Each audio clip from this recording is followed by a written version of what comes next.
Welcome to the regular meeting of the January 18th regular meeting of the Montgomery Independent School District Board of Trustees. I'd like to call this meeting to order. Please join me in the Pledge of Allegiance. I pledge allegiance to the flag of the United States of America and to the republic for which it stands, one nation, under God, indivisible, with liberty and justice for all. Honor the Texas flag. I pledge allegiance to thee, Texas, one state, under God, one and indivisible.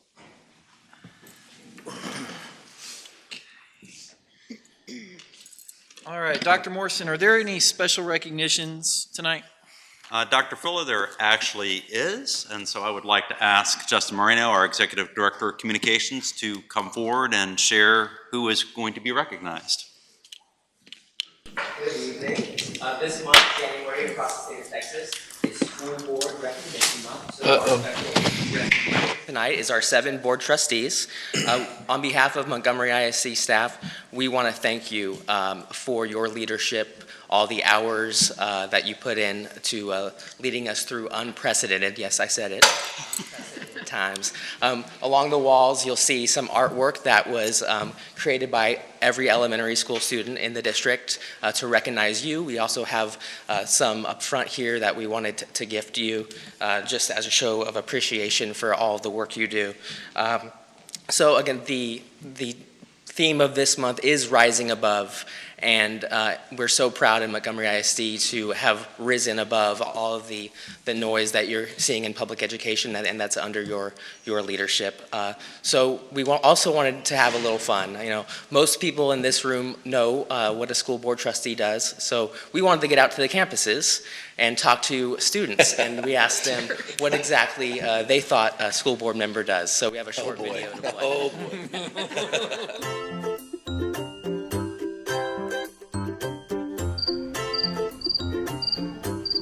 A group of parents that have kids in the district, and then they make decisions for the schools. They help people. They pretty much make sure that the school is in control and that all the students are happy and learning. Makes decisions for the school. Maybe they just talk about what's supposed to happen, hey, you go take out the trash or something, we need to get more trash janitors. They're responsible for the school? Yeah. I kind of think that as well. Yeah. I mean, yeah. Establishes the goals and visions for the schools in our district. Writes things for people to follow. They put things on the board, like for example, don't litter. Making sure that everybody is doing the right thing to help other people be safe. It's a good in-between between the community and the school.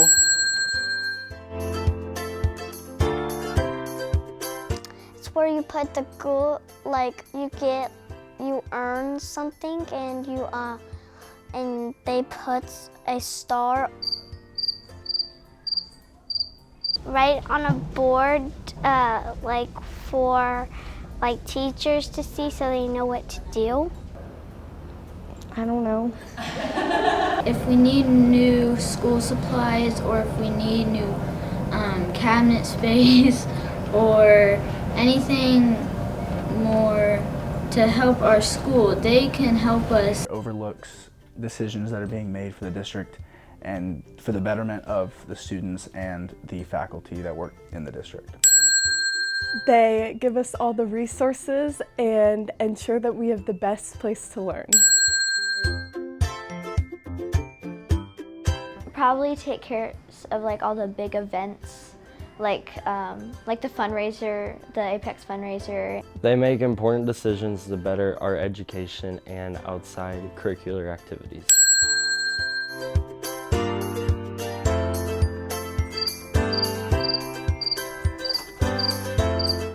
Recruit new teachers. Helps the school and helps all the jobs. I feel like the school board members kind of like make the decisions for all the schools in the district. Decide, well, like schools can't do this and this, but they can do this instead of this. So. Boss? They're doing it for us. Yeah, it's just like, yay, we get food. And they just give us all the stuff that we want and that we need. And it's just really nice of them. They come together and figure out ways that they can make our schools better places. They vote on things that they can help our district and our community just be the best that it can be. Thank you! Thank you. Thank you. Thank you! Thank you! Thank you. Thank you! Thank you!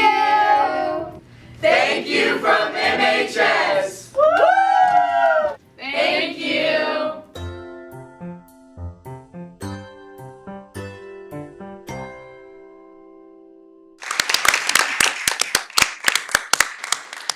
Dr. Fuller, I think I speak for all of our employees who do know what the 7 of you do, the hours that you put in, the sacrifices that you make. I think the one young lady who says that you come together to try to make a better school district really nailed it. Over this past year and a half, since this board has come together, when I think about what has been accomplished, balancing the budget, being able to actually deposit into fund balance, creating a brand new strategic plan, setting a whole new strategic course, having departmental reports and a strategic plan where there are KPIs that you monitor and provide oversight to the district. It is really extraordinary what has happened in our district, and I think, Dr. Fuller, I quote you all the time on this, but you have the opportunity to do training with boards all across the state of Texas, and most boards are just saying we're trying to just survive these crazy times, and under your leadership, this district really is thriving. And I know you don't hear this enough, but we all know the amount of work that you put into this district, and we are all very appreciative. And on behalf of our staff, please join me and give them a round of applause.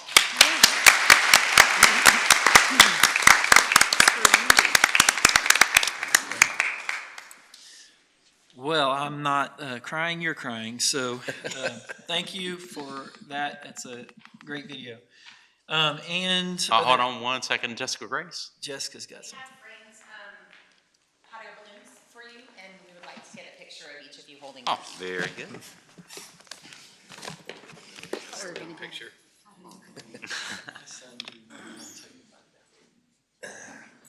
Did he say his dad filled it up?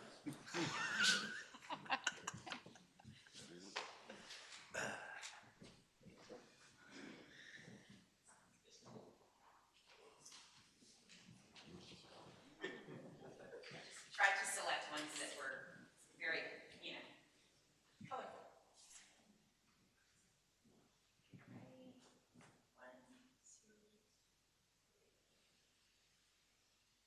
And then we have an envelope for each of you with about 10 to 15 additional ones, so you can see some little messages that were written.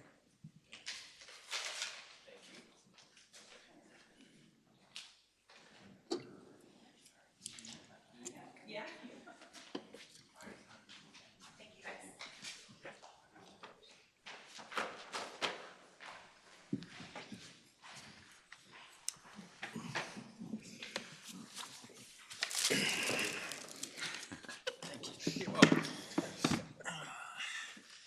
All right, well, thank you all very much. And to all the board members, thank you. We have a great team, and it's because of the hard work y'all do, so thank you very much.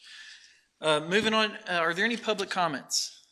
There are no public comments at this time, so we will move into consent agenda. The consent agenda is presented there on our agenda. Does anyone wish to pull an item off of consent agenda? All right, hearing none, is there a motion to approve the consent agenda? I'll make a motion to approve the consent agenda. All right, Mr. Dennison, a second? Second. Mr. Hopkins, all those in favor? Aye. Opposed and abstained? The consent agenda carries as presented. Next, we are into action items. Action item 6A, consider the approval of the investment policy which aligns with Goal 3. I bet that's Mr. Lynn. It is Mr. Lynn. Good evening. Tonight we're asking for your approval of your investment policy, the investment options, investment training sources, and asking you to designate the investment officers for the district. This is required to be done annually by the board, and so that all of that information is in your packet this evening. Would ask that someone make a motion to approve all of those things as presented. Board members, do you have any questions for Mr. Lynn?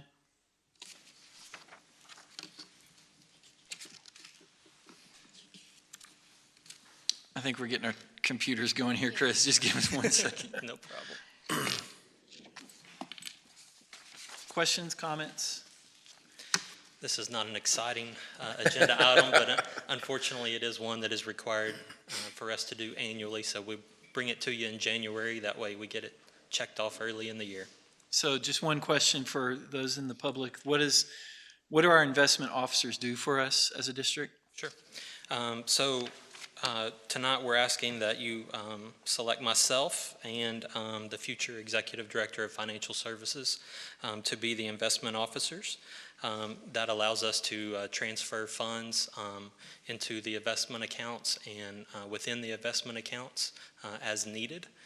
And then we are required by state law to attend X number of hours of training every year. And that's why we're asking you to approve the training sources so that we can go to the providers that you want us to attend.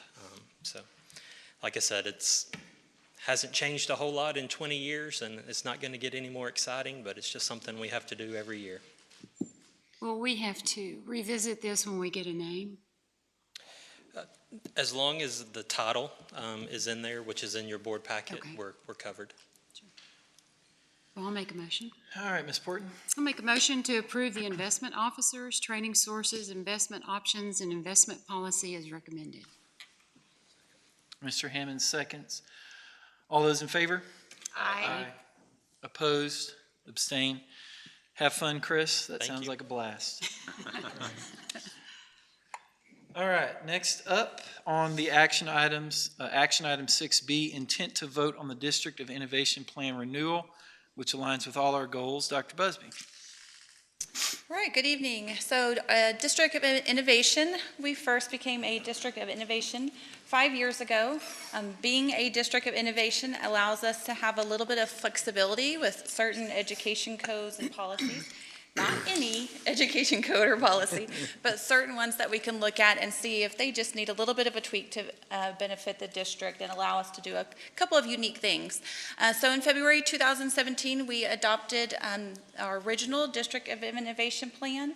It is good for 5 years, so we are due for that 5-year renewal. There are certain steps that we have to follow to go through that renewal process.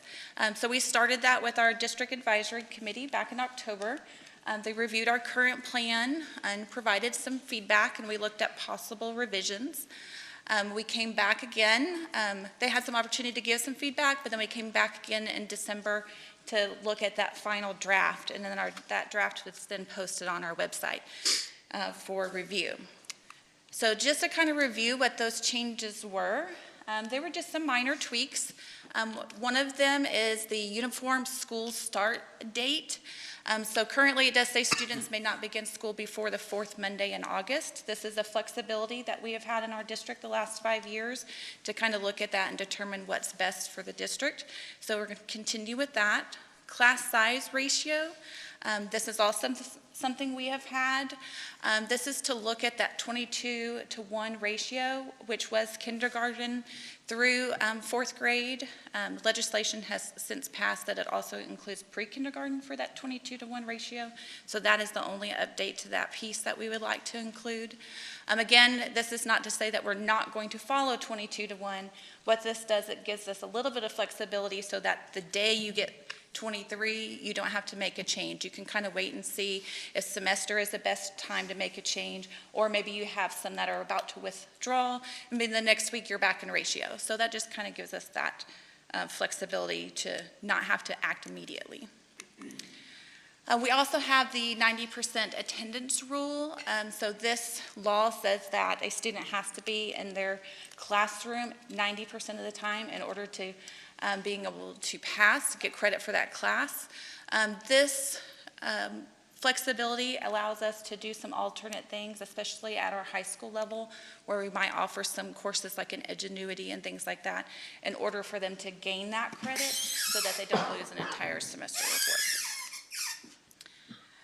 A teacher certification is another area in which we have had the plan. We did add the area that's in red, and that just says that the district will make every effort and attempt to hire individuals with that appropriate certification for the position in question. If for some reason that's not reasonable, it's not possible, we've looked everywhere, we can't find someone to fill that position, but we have someone else who maybe has other work-related experience that would make them a good fit for that position, this allows us to have that flexibility to hire them and then work with them to get the appropriate credentials. And then this was our last thing we had on there. We had principal appraisal system. Prior to, we were not using the TPES, which is the principal's evaluation system that the state has adopted. We were using an alternate instrument. We have since made a change, and we are now trained in the TPES evaluation system, and so we'll be using that system. So we'll be removing this from our District of Innovation plan. So basically that is our plan and the updates that we have presented. Next steps was to come to the board tonight, and tonight's meeting is just that y'all are going to vote on the intent to vote. So that means that after this, if you say yes, we intend to vote, then we'll notify the commissioner that our district is looking at renewing our plan. We'll leave that posted on the website for the next 30 days, and when we come back to the next board meeting, you'll actually vote to say yes, we want to adopt that new plan. And then once we do that, we would submit the plan to TA with that official link to our plan, and it would be in effect then for the next 5 years. Any questions? Just two things I'd like to add to Dr. Busby's overview. First of all, again, I just want to reiterate that the whole idea of having to vote on the intent to vote, again, that is the state law, so we will honor that in terms of that is the procedure that we're required to do, which is why it is stated correctly on the agenda. It might make people shake their heads. I had to question it several times myself. The District of Innovation is the same template that every district has to apply for. So you are bound to only be innovative in the areas that they allow you to innovate. So we call it District of Innovation Plan because it is a state mandated plan, but our innovation plan in Montgomery ISD is a strategic plan, and so we do differentiate from that. So, questions? On this, the part that you went over about teachers having the right certification, can you give an example of when that would, Sure. come into play? Most often, if this were to be used, would be like a CTE class, like maybe like a nursing class, that they may have the work-related experience that would, certainly qualify them to be able to then lead our students.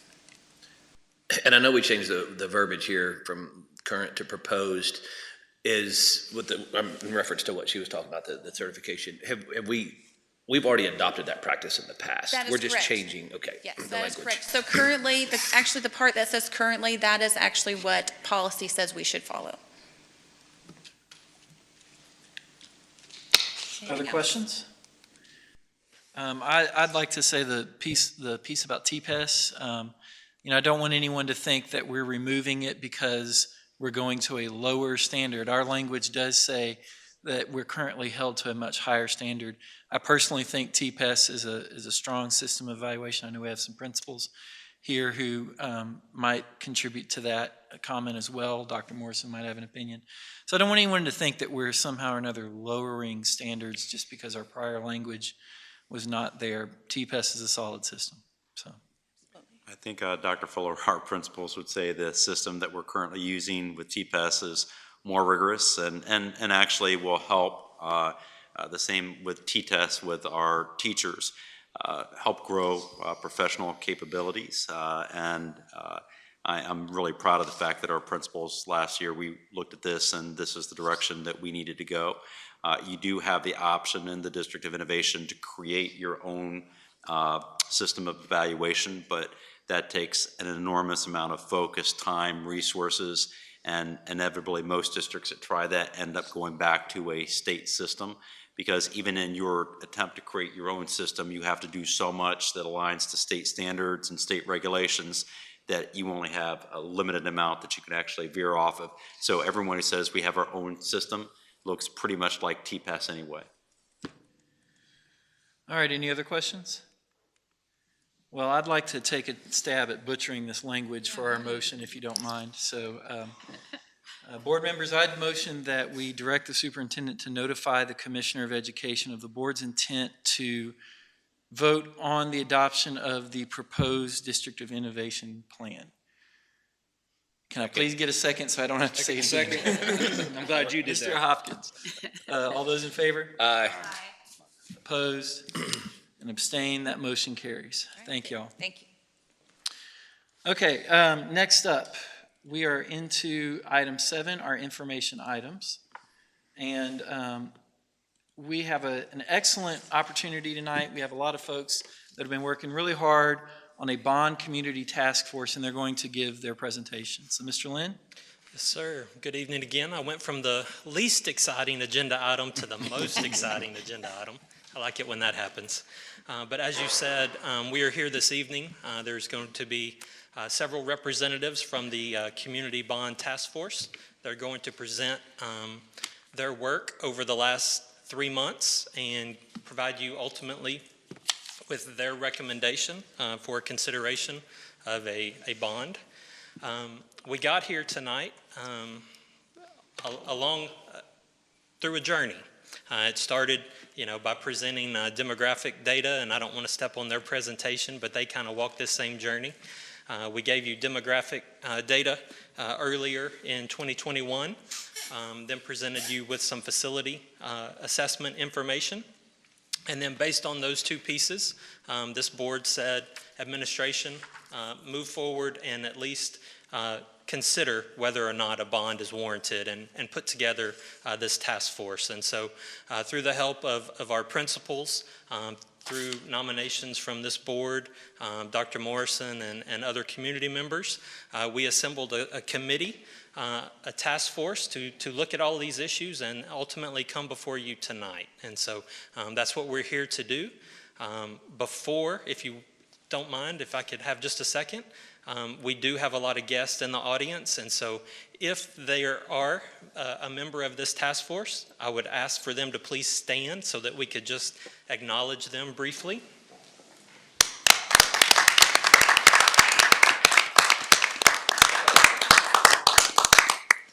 I will say personally how much I appreciate them and want to thank them for giving up their time. Like yours, this was a volunteer position, and so they got to spend a number of hours with me over the last 3 months, and so I apologize for that to them. But hopefully they enjoyed their time and hopefully they learned a lot. But tonight, we're going to start with Miss Linda Chilcote and Miss Kyler Smith, and they're going to start you through this journey that they've been on. So, ladies.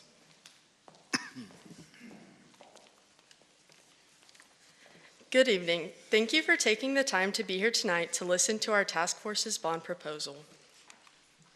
Within this presentation will be an overview of the task force, key information items, recommendations, and our next steps. My name is Kyler Smith, and I'm a junior at Lake Creek High School. Other representatives here with me tonight are Linda Chilcote, Marianne Coleman, Shannon Reed, Allie Eichenberg, Klein Piotrowski, and Jim Hosteliter. The task force was made up of people from all over the community, including parents, MISD staff, business owners, students, and even non-parent community members. It was important to have the entire community represented so we could do our best in making decisions that would impact all students. Here's a list of everyone who committed their time to be a part of the task force, some of which are here tonight.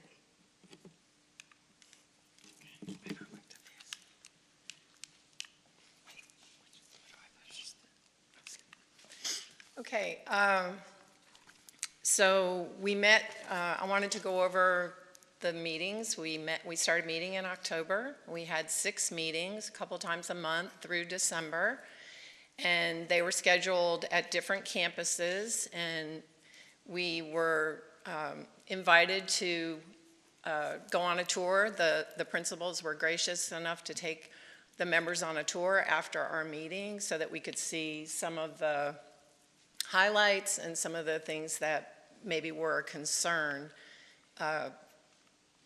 while we were on the tour.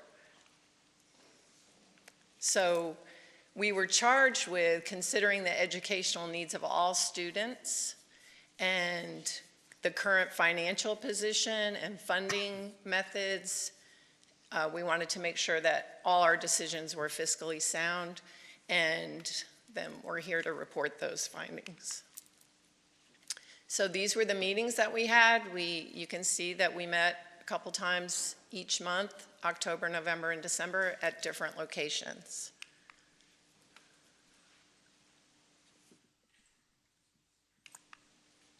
Okay.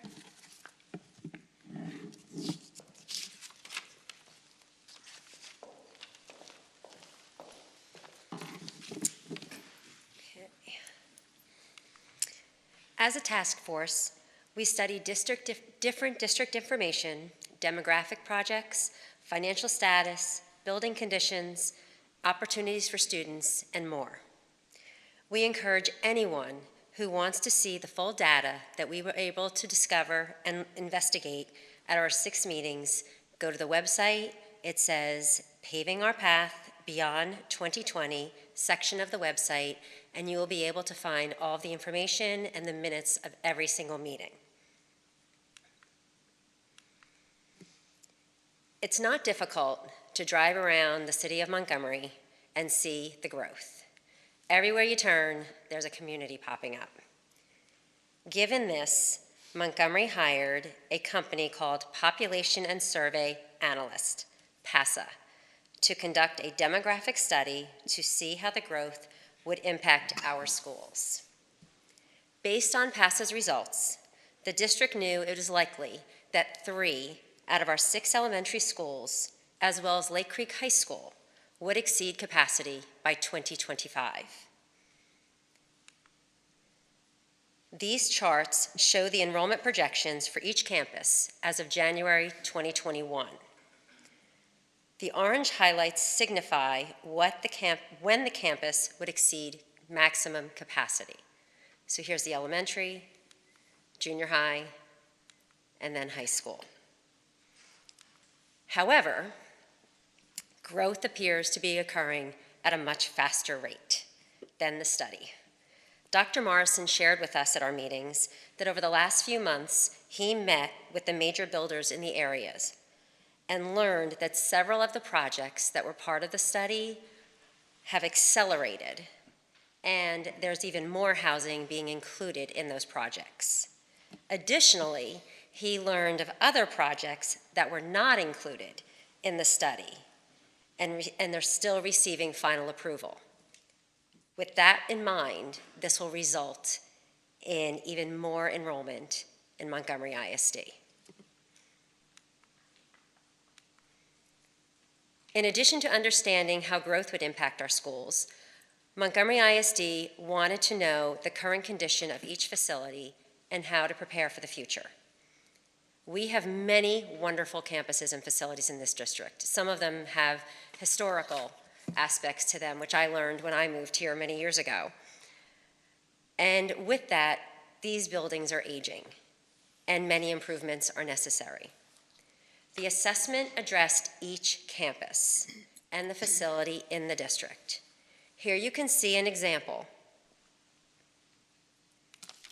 Here's an example of the Montgomery High School portion, a portion of the Montgomery High School assessment. The full report is on the website under Transparency. During our meetings, as Linda mentioned, we had the opportunity to tour the campuses that our meetings were held at, and we were able to see firsthand the improvements that are needed in so many of our facilities. Thank you.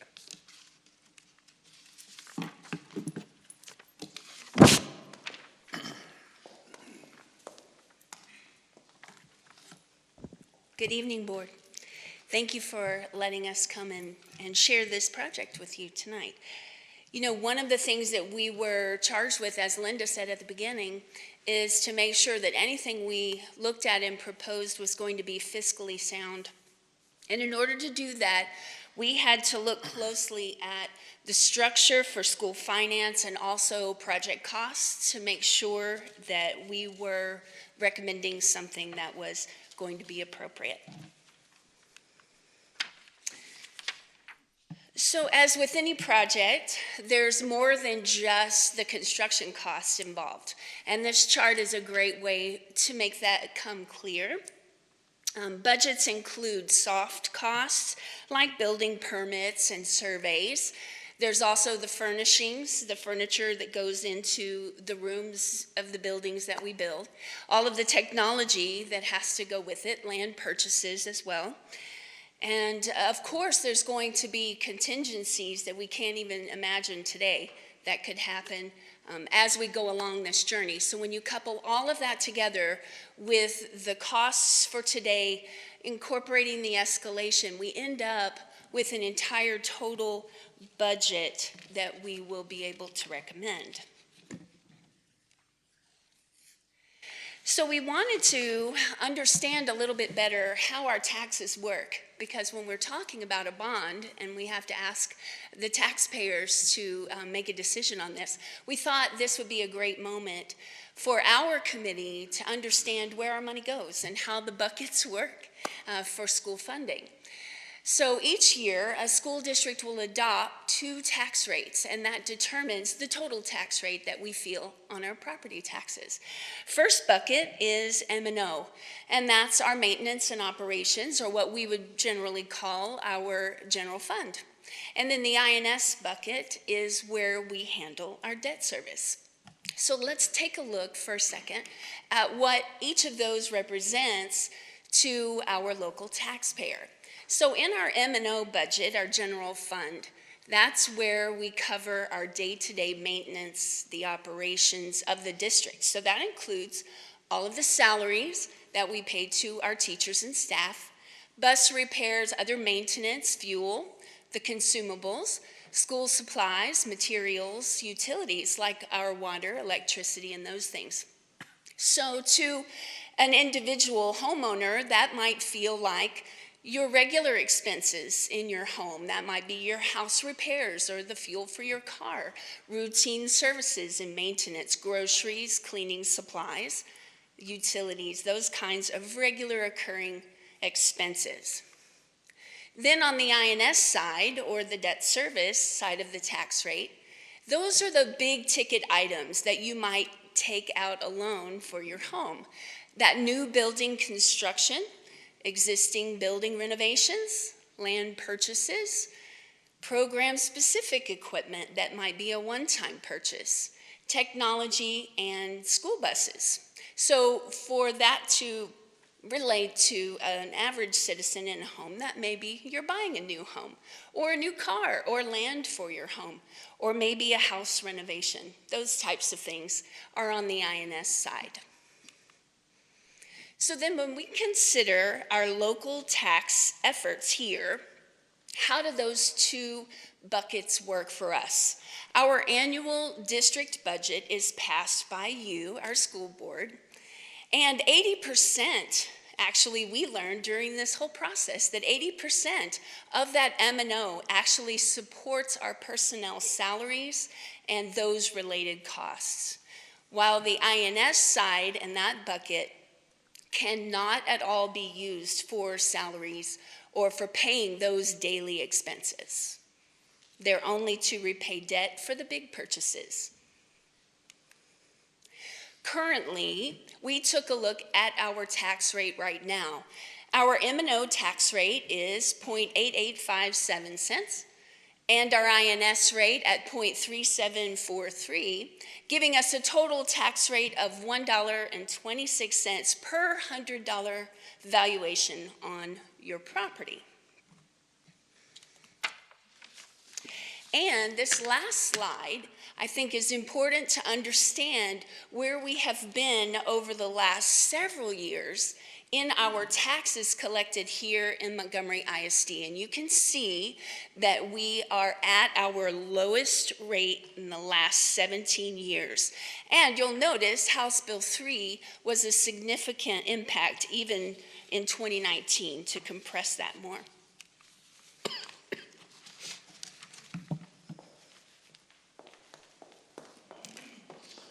Good evening.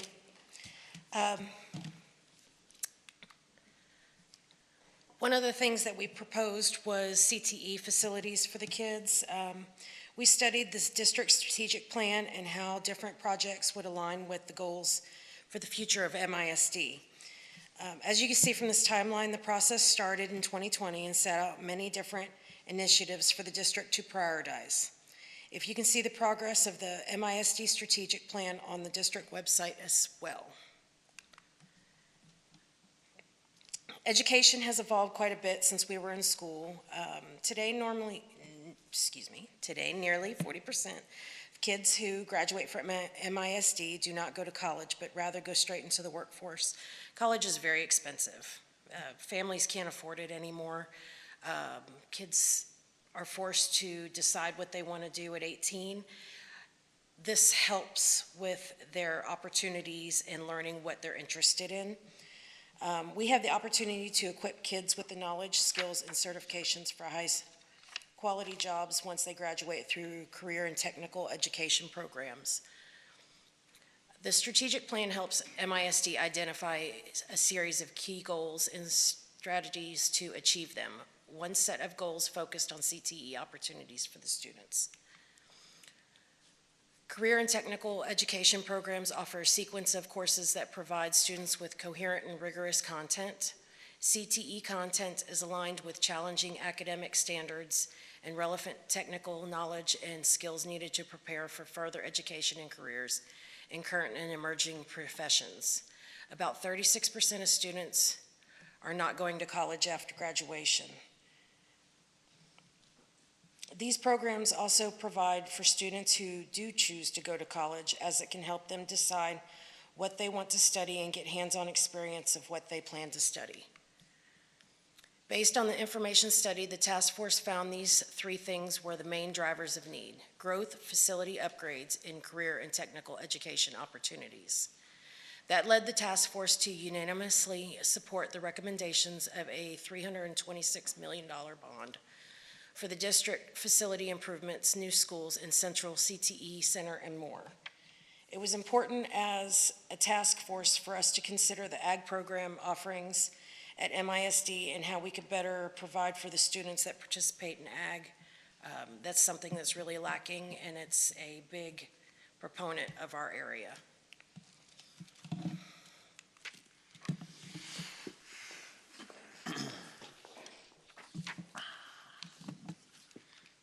All right, so the very first thing we did as a committee was to find what consensus was to us, whether that would be 75%, 50%. We all agreed on 66%, and so throughout this whole process for each project we had to all meet that threshold of the 2/3. And even though we have our differences on the little details in each of the projects, because there's a lot of them, we all stand by this recommendation, and we can all support it. So the exciting projects, these are my favorites, are the growth projects. These are projects designed to help with the growth that we're facing as a district, that we've already been facing and we're projected to. So the first thing is a new elementary school and the addition to Lake Creek High School. If we don't do these, we're going to be having to do portable buildings within the next few years. We're also including a land purchase and design and pre-construction for junior high number 3. These we included in the package to secure the future even beyond this bond. Other projects include new buses and replacing old ones that have exceeded their useful life, and also technology devices all the way from pre-K through 12th grade.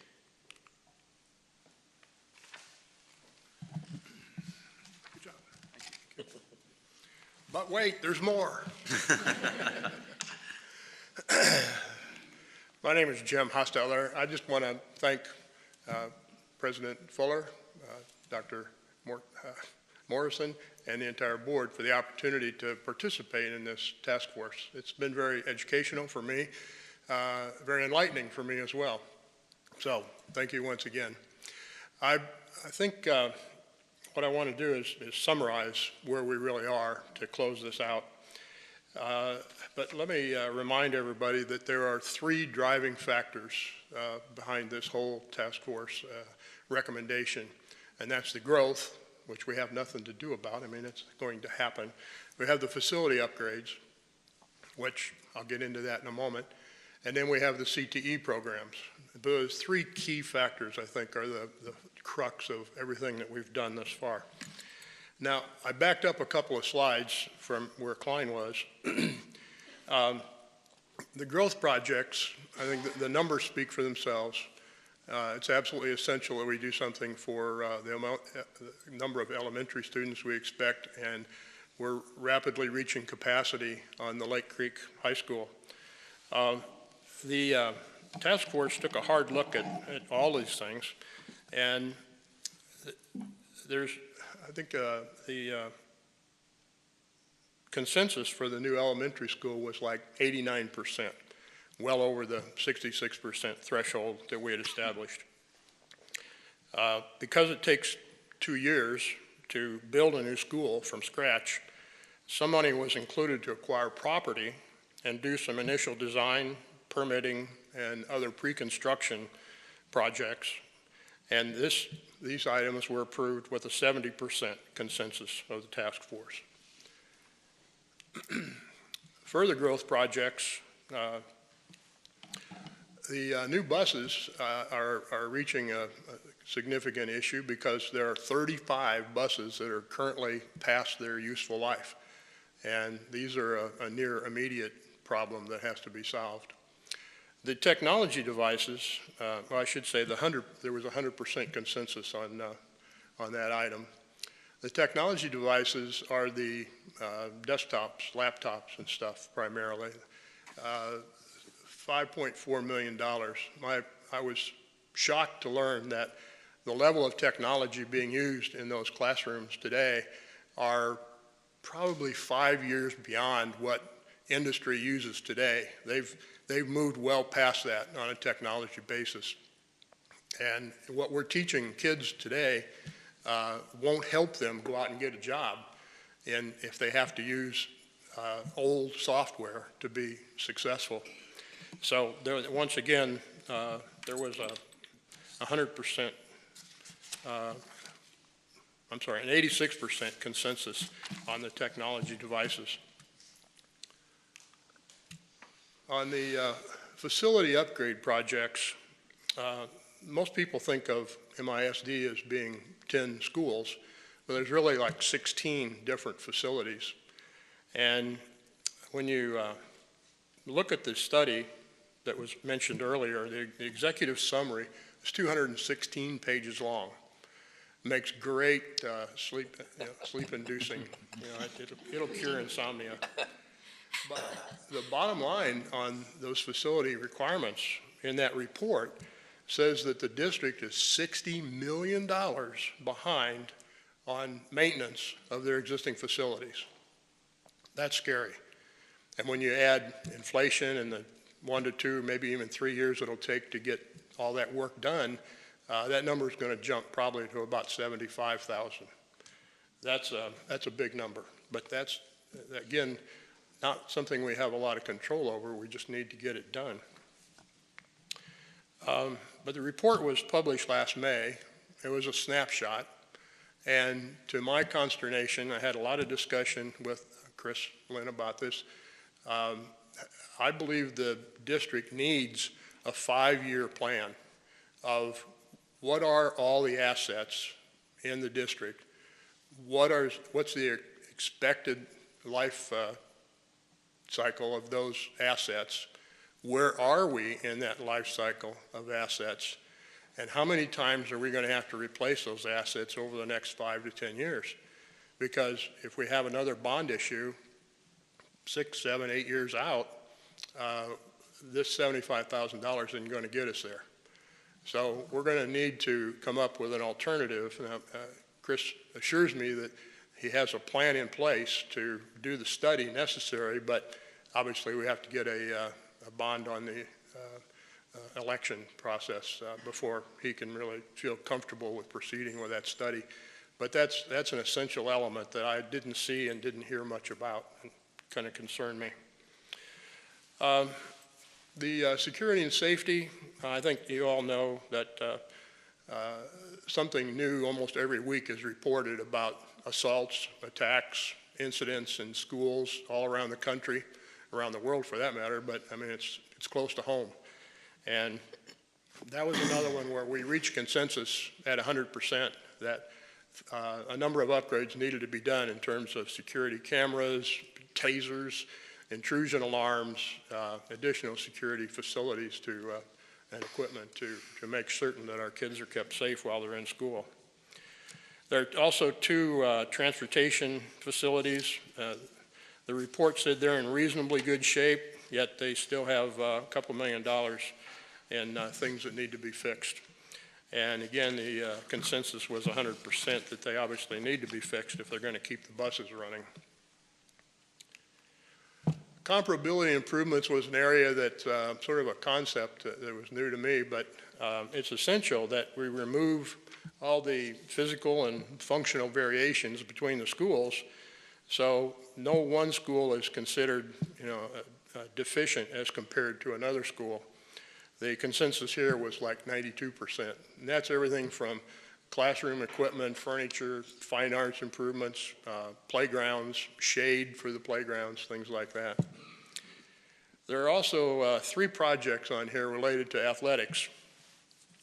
The athletic complex, also known as the football stadium, was built in 1996. It was designed for a different era, far fewer students, fans, events. The turf on that football field has a life expectancy of 9 to 10 years, and we're 6 years into that. That turf's going to have to be replaced because if you don't, then injuries occur due to the field that you're playing on. Also, part of the athletic renovation is, I thought it was funny anyway, it was a press box. Well, the press box is really not for the press. Right? If you don't know, the press box covers a variety of functions, and the least of which is the press. Opposing team coaches, scouts for teams and upcoming games, college scouts for MISD students and players who might be recruited. All these need to be accommodated with some space that's not available today. Plus these facilities need to be made ADA compliant, and there's an elevator there that is broken and needs fixed. The visitors' football locker room is so small that the players have to go outside in order to get their taping done before a football game. It's just not conducive to, maybe that's a good thing for the visitors. Once again, the consensus on these athletic items were in total 88%. The Montgomery High School athletic renovations, they're not listed separately, but that's to extend the life of the tennis courts, make the auxiliary stadium useful for longer periods. Groups that benefit from the athletic complex upgrades would include football, soccer, track, cross country, baseball, softball, band, cheer, drill team, and even Special Olympics, I understand. The consensus on the upgrades there as well was 92%. The batting cage, that took some discussion. The batting cage at Lake Creek should have been done when the batting cages were built, the cover for it, but somehow the money wasn't available at the time, and this is a very common feature on most high school baseball stadiums in the area, but not at Lake Creek. It needs to be fixed. The artificial turf for baseball and softball fields should result in an offset of maintenance costs over the grass fields and allow immediate use right after a rainstorm, which can't be done on a dirt or grass field today. The consensus here was 68%.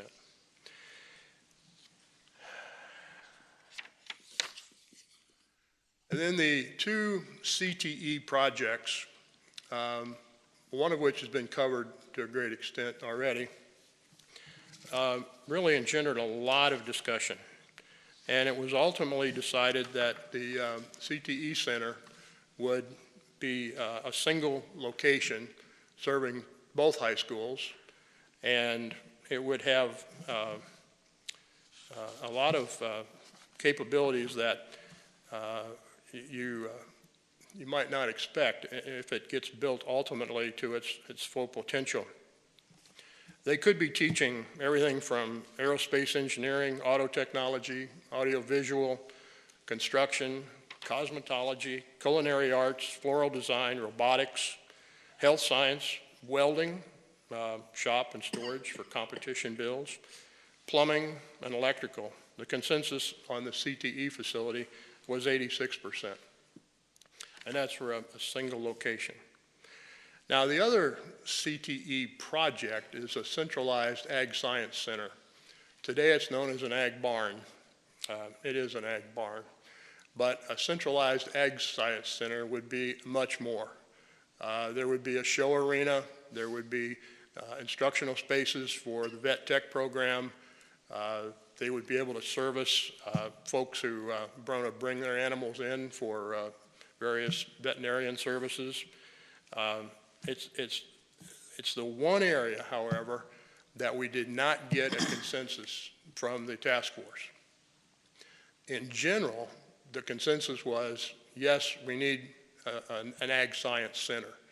The debate, and it went on for a couple of meetings, was do we do one for each high school or do we do one shared by the two high schools? And that's an open item that the board gets to wrestle with because that was one that we were not going to get agreement on. There's one quote was there's a lot of drama that goes on in that facility. Another quote was it needs a lot of oversight and a separate manager and some increase in operational costs. There was another comment that said it'd be better to have a full-scale, first-class facility as opposed to two just adequate facilities that would eventually have to be shared with a third high school. So, in summary, I would tell you that you should expect the recommendation will be 3 different propositions. It's not locked in stone yet, but the proposition A would be the big one: school facilities, land, buses, all the things that I mentioned in terms of getting the maintenance done on the facilities and ready to be comparable. The athletic complex would be a second proposition, and the third one would be technology devices. And the 3 different propositions are not meant to indicate any type of priority or any less support from the task force, because as I told you now, and you can see in the attached slides, all of these things passed muster in terms of consensus, but there are some state statutes that require an athletic complex that seats more than 1,000 people has to be on a separate item. There's just nothing we can do about that. Similarly with the technology devices, to replace all these devices has to be on a separate proposition as we understand it right now. Although the lawyers are looking at it, I suspect it'll probably turn out something like this. So the total recommendation is $326,907,090. Thank you for your time. Thank you.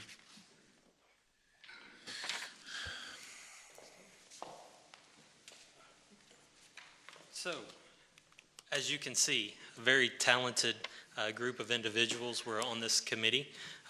Unfortunately, not every member could get up here and speak to you tonight, but I can assure you that the level of intelligence and the questioning from this committee and this task force was outstanding. They actually made our recommendations and suggestions better every step of the way. So once again, I just want to thank not only these 7 who got up and spoke in front of you tonight, in front of this audience. It's kind of intimidating, so I appreciate them for volunteering to do that, but I want to thank every member of the task force and those that are here in the audience tonight. Chris, I just wanted to also, first of all, extend my sincere appreciation for all the members of the bond task force.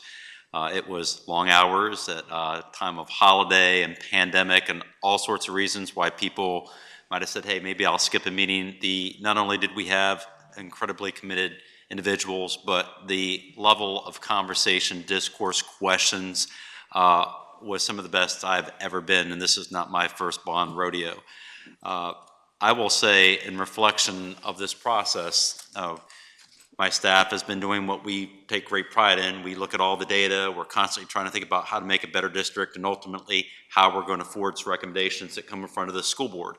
And in looking at some of the thinking that we had for what might ultimately come forward in a bond, there are only 2 projects that have been presented by this bond task force that really are unchanged.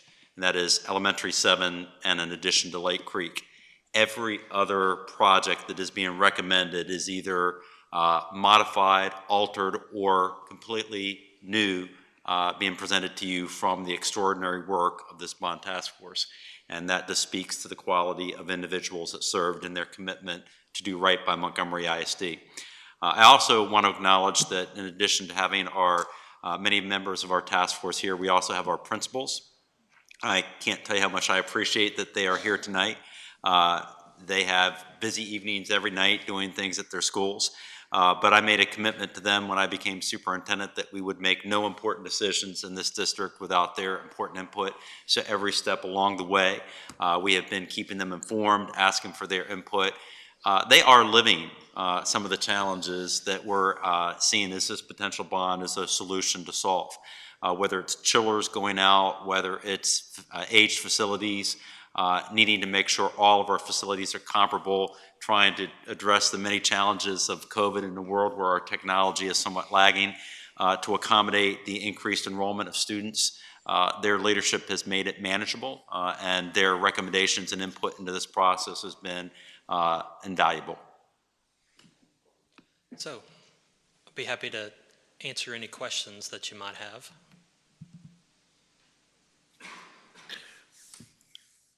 One question on what will the tax rate increase be for the bond? That's actually why I'm here. I thought it was a little unfair to ask the volunteers to tackle that subject, but since you asked, the estimated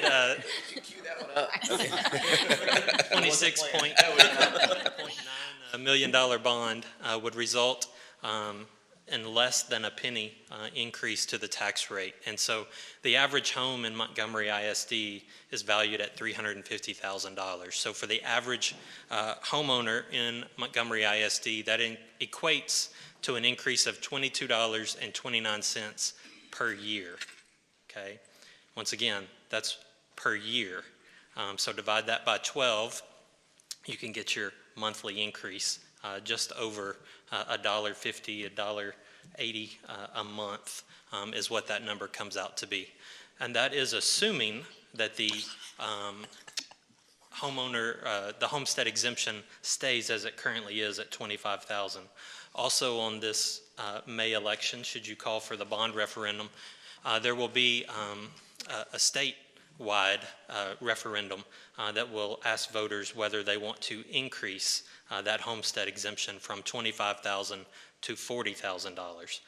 So should that pass, obviously this number will be much less, and actually taxpayers would not even see an increase based on that. But planning as if we're operating under current scenarios, just over $22 a year on the average home for Montgomery ISD.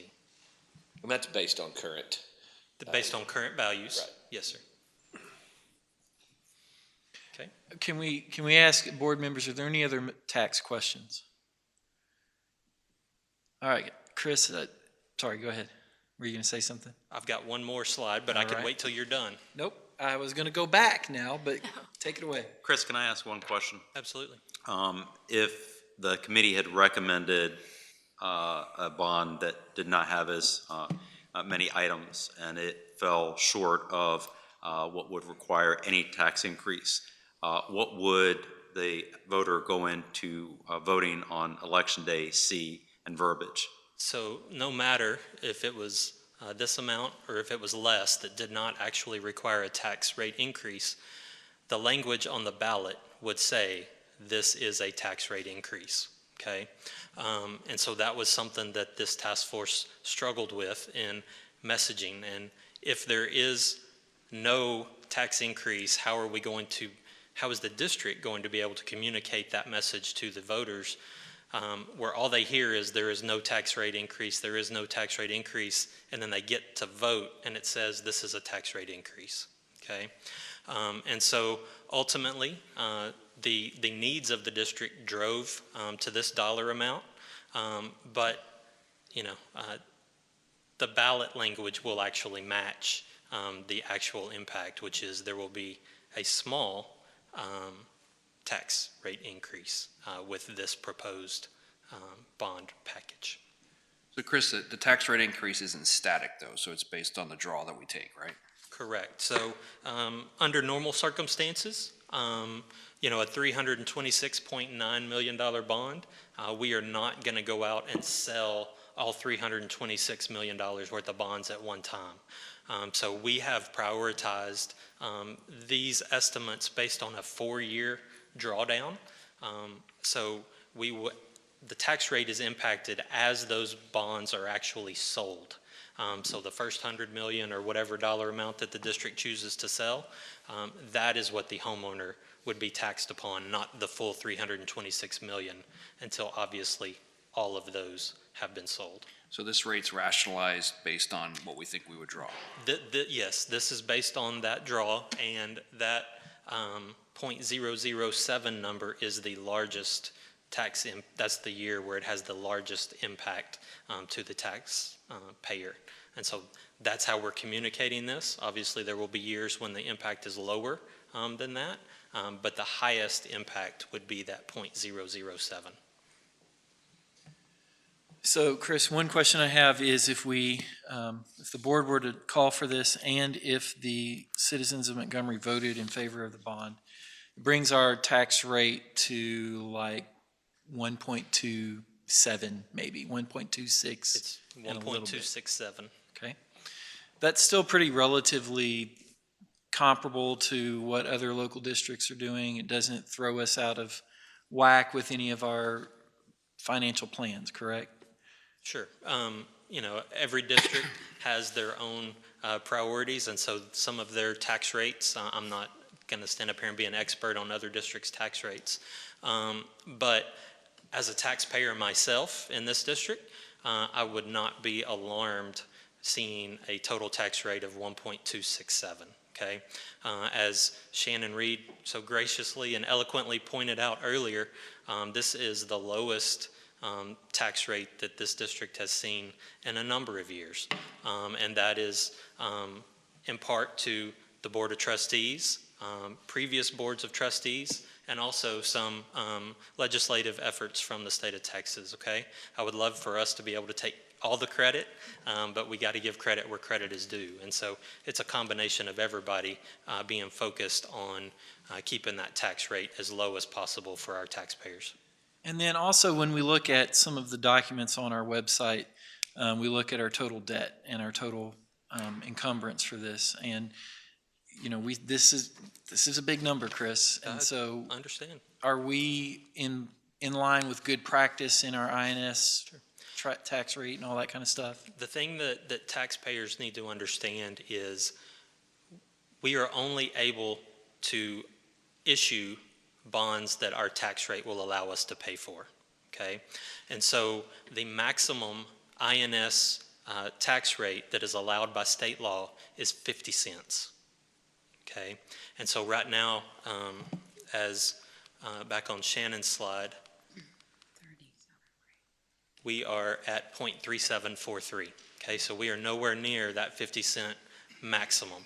And so as our property values continue to rise, that is what helps support that as the district grows, okay, we're getting more students, we're getting more houses built, and as those property values continue to rise, that's what allows us to support this level of debt. So we are nowhere near the maximum allowable debt limit. When you look at it, these are large numbers. And so for the average citizen, it is hard to comprehend $326 million in debt. But these projects, it takes a lot of money to make them happen, and it takes a lot of money for these improvements to occur. So should we be mindful of our debt? Absolutely. This Board of Trustees, a few months ago, when you set the tax rate, you actually came back the next month and approved a resolution to what is called defease some bonds. And so as we have additional money in our INS and debt service fund balance, that allows us to pay off bonds earlier than scheduled. And so this board and this administration is focused on our total outstanding debt amount, but that would not be a reason to not support this recommendation.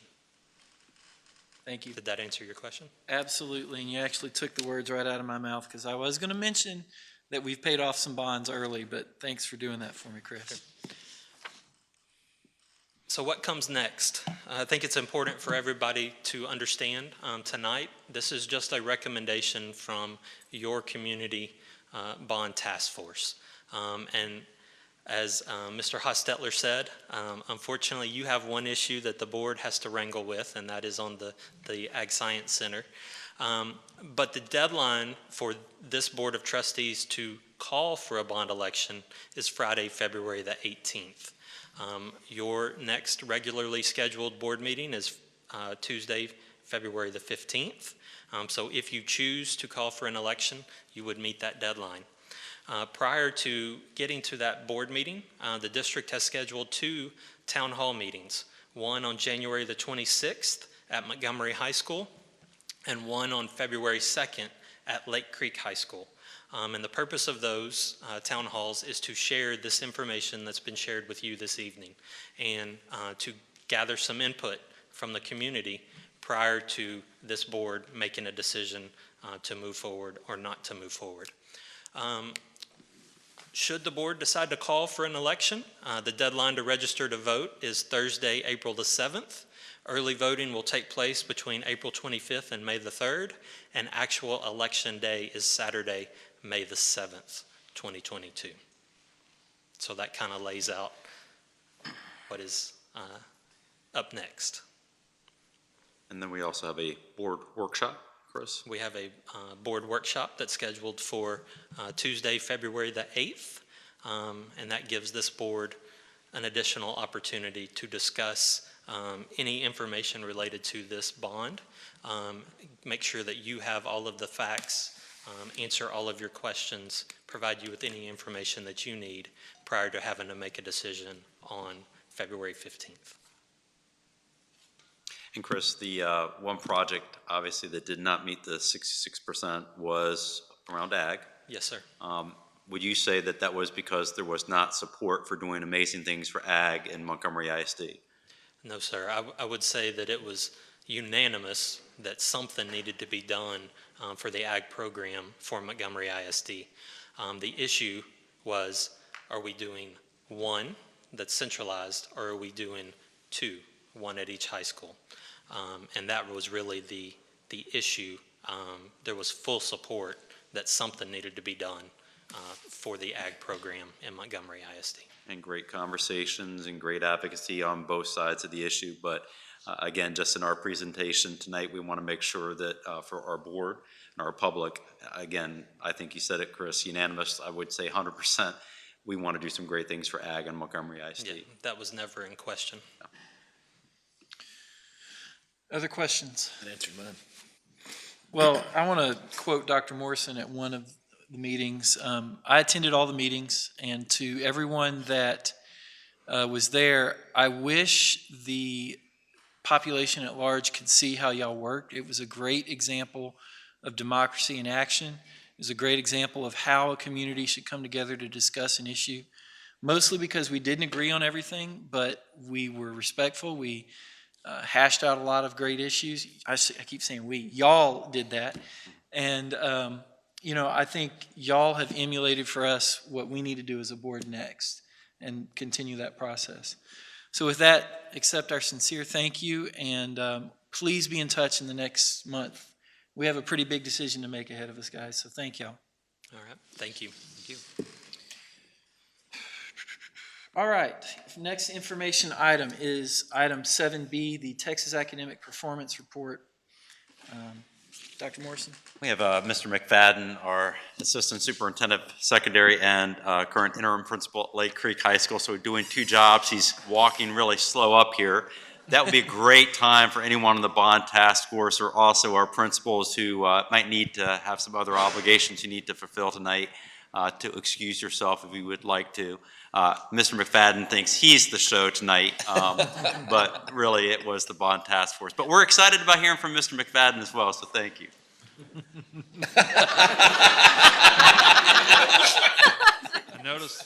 I noticed my fellow principals are exiting out of the building. They Thank made you a so beeline much, guys. for it. Couldn't get out of here fast enough. All you had to say was McFadden's presenting, and that would have happened also.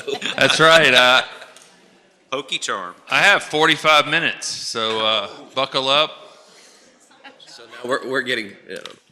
No, this will be the shortest annual report that I've ever done, because we kind of we pulled a lot of the academic portion that I go over with you guys out into Goal 1 as in our strategic plan, and so we'll be presenting that to you in February, the Goal 1 update.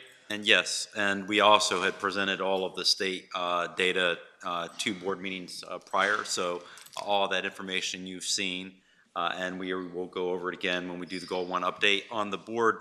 And thank you, Dwayne. I should have mentioned that on our agenda tonight it said Goal 1 update, and it was our intention to also do the Goal 1 update tonight. Our Executive Director of Curriculum Instruction is not able to be here this evening, and since one of the big bets around innovation and our strategic plan was the creation of a Curriculum and Instruction Department, we just really thought it was important to have Dr. Weatherly with us to present with Ms. Fitzpatrick, our Assistant Superintendent of Elementary.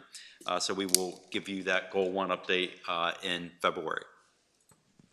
Absolutely. The annual report is simply like a publicly traded company has to put out an annual report each year.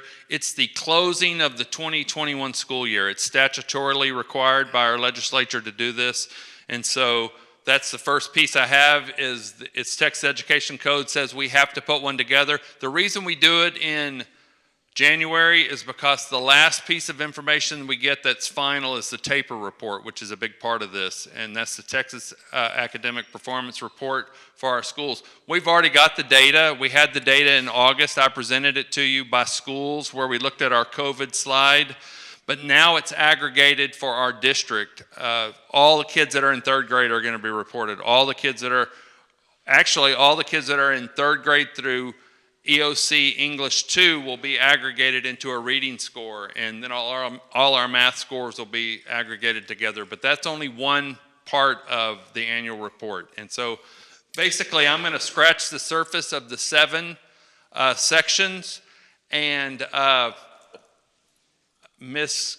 Alcantar can print out the 1,000+ page document. I tried to get her to print 7 of them, but she told me I was crazy for you guys. But it is 7 pages, over 1,000 pages long, because it's lots of reports that you guys have already seen in the past, and we're just compiling it together and putting it on our website.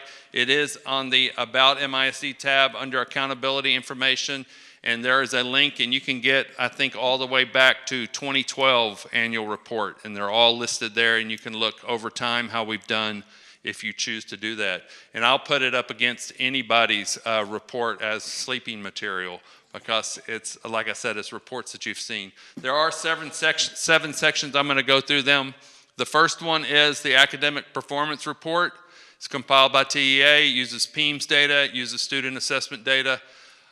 Important part of it, when you're looking at the data, when we're comparing on the years, we did not give STAR in school year 1920. In the spring of 2020, we did not give it because of the pandemic. So when we compare scores, we're actually comparing scores across 2 years. So we're looking at our 18-19 scores compared to our 2021 scores. And that's where you're going to see the COVID slide that everyone talked about. It does come with a cover page, just letting you know that all the districts this year received the same rating, not rated, declared state of disaster, but you could get a special education determination status. You either met standard or you had improvement required. And then there were no distinction designations issued this school year. So what does ours look like?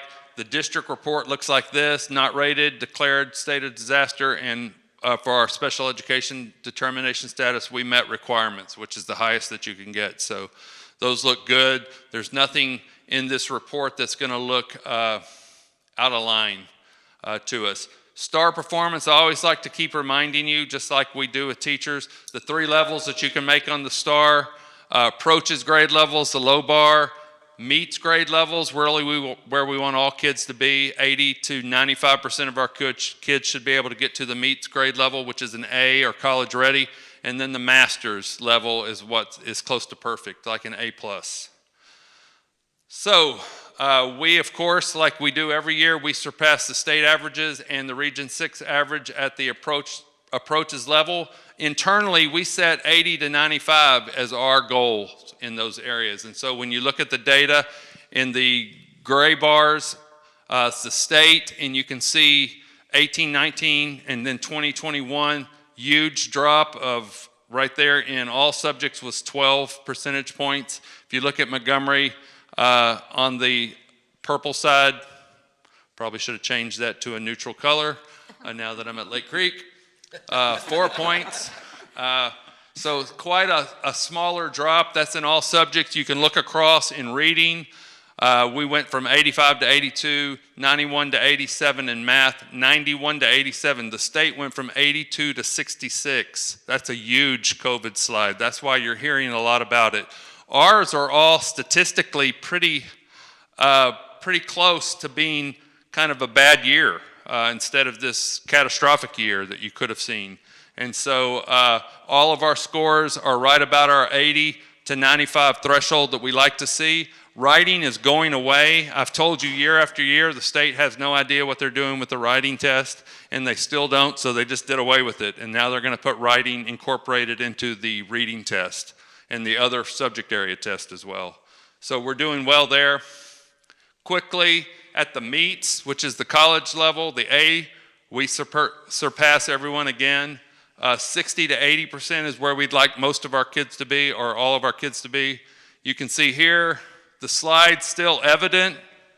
You can see a little bit of drop in our scores, but not quite as large as the state drop in scores. And ours are still all above 60, except in writing, which is, again, going away, and it was still much better than it could have been. So good scores still. We had 95% of our kids here, which made the difference. That's why we're not seeing. Our teachers were able to teach kids in front of them, and because remote learning just wasn't nearly as effective as we would have liked it to be.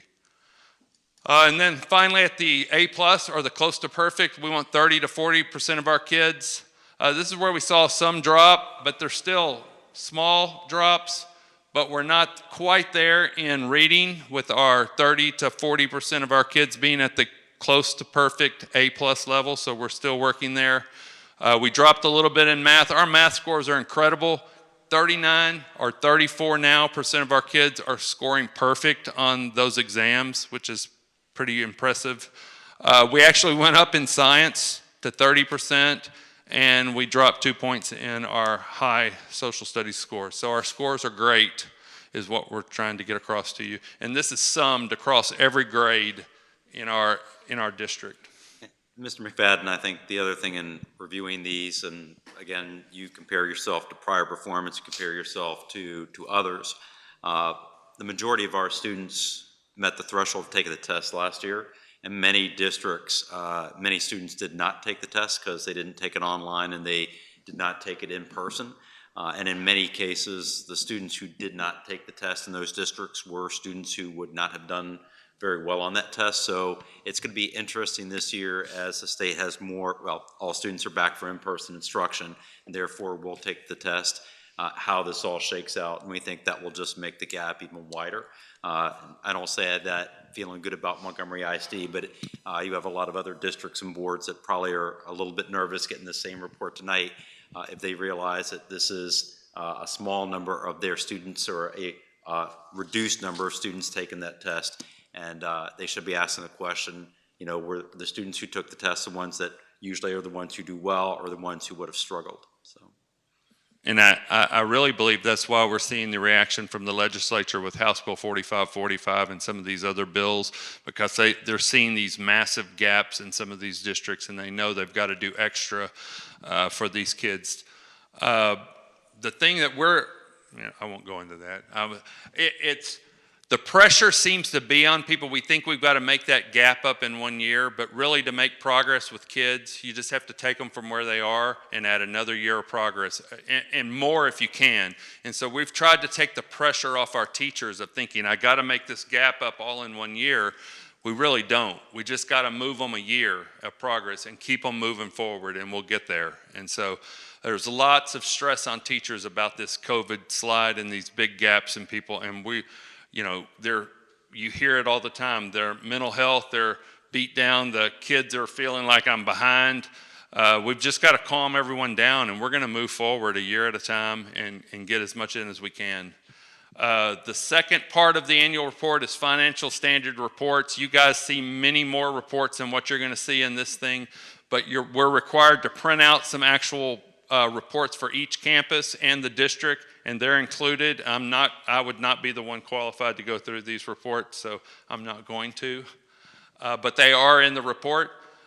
We also have to report on our accreditation status. We can have one of 4 statuses, and that's really a trick question because we're not any one of these 4 statuses this year, because for 2021 school year, accreditation statuses will not be issued. So we're actually a 5th not accredited, I guess, which wouldn't make any sense.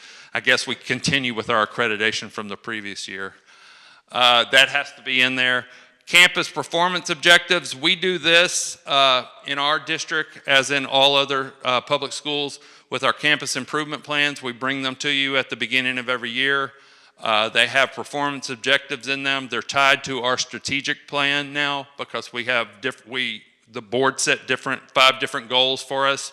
We have them in there. They're measured periodically. So that's why this document's so long. We have to include all of those for the 10 campuses. And they're posted on our website as well.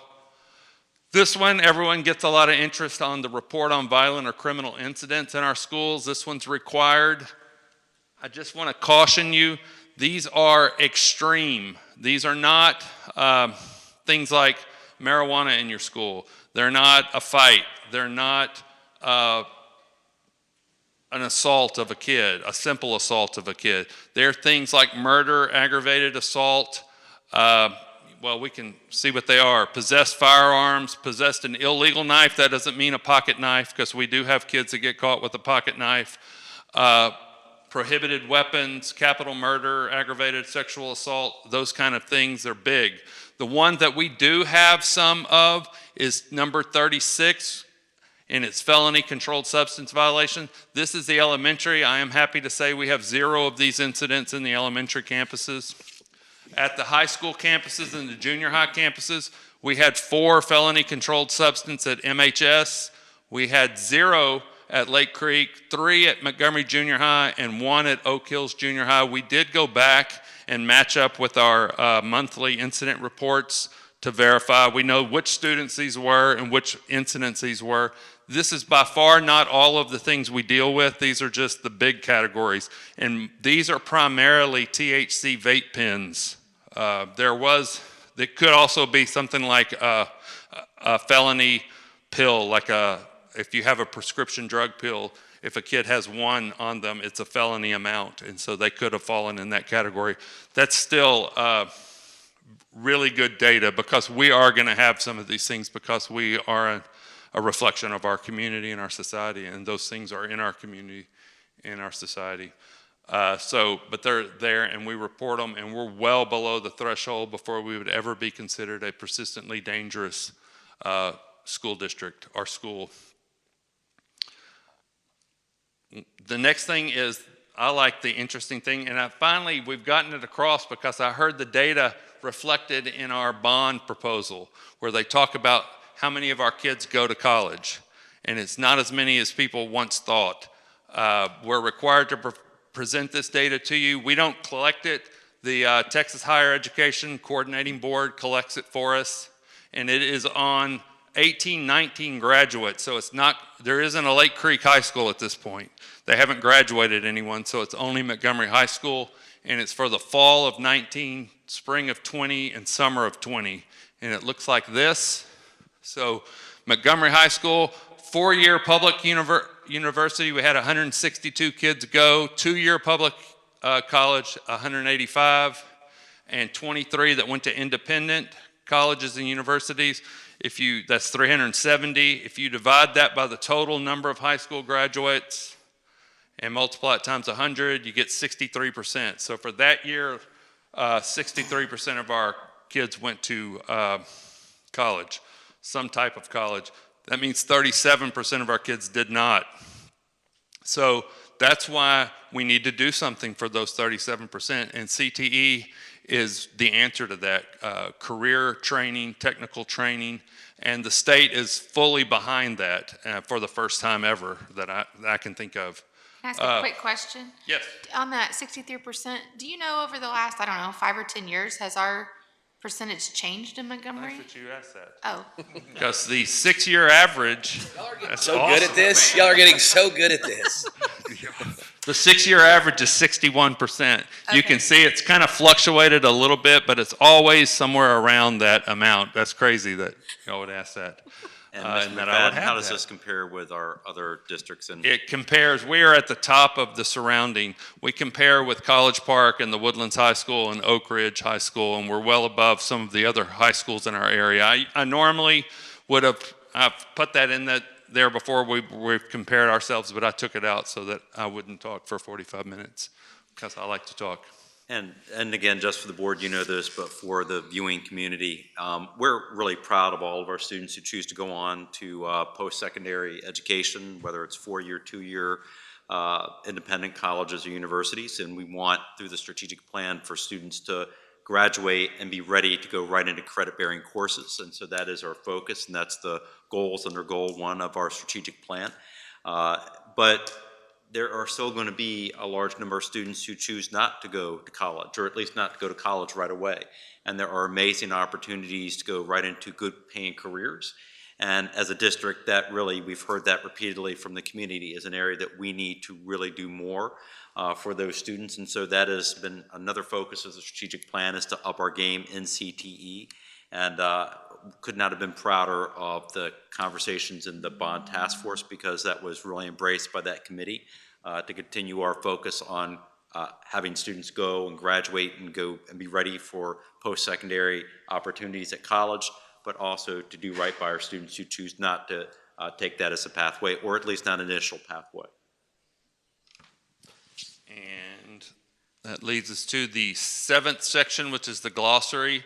I always think it's funny, the glossary is 45 pages long, so you can tell there's a lot of stuff in this taper, the first part of this presentation, and then the Spanish translation will come out sometime in January, so it should be coming out, and we'll put it with the document.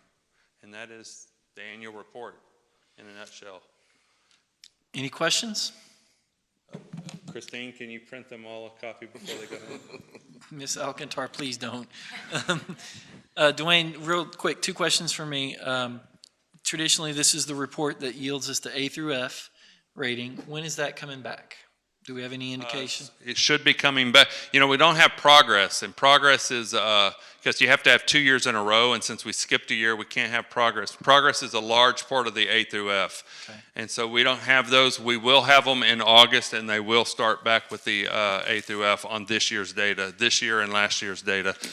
We should, I mean, if you have a little bit of a drop, you should rebound to right back where you are, so we should really have good scores in August.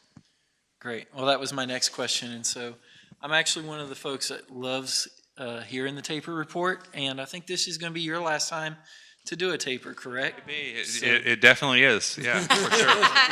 So thank you, Dwayne. I appreciate it greatly. I just want to say thank you for having the faith in letting me go back and do both jobs, because I am really enjoying being around kids and being around teachers again, and it's a great school. I've been really impressed with the student body. We did class meetings, you know, freshmen all the way through seniors, and they're just kids, you know, but they're so respectful. I'm looking at the people around going, not many places could you stand up and do the compliance meetings and the stuff they've heard, you know, and go through it and have some fun with it, and the kids respond the way they respond. You know, you got some that are like, just let me out of here. But a lot of them are there, and they're interactive, and they're just good students. So it's been really, really challenging at times, but a good experience, and I thank you for that opportunity. You bet. Thank you, Dwayne. All right, board members, item 7C, monthly financial report. Are there any questions? All right, hearing none, then I would like to adjourn this meeting at 7:33.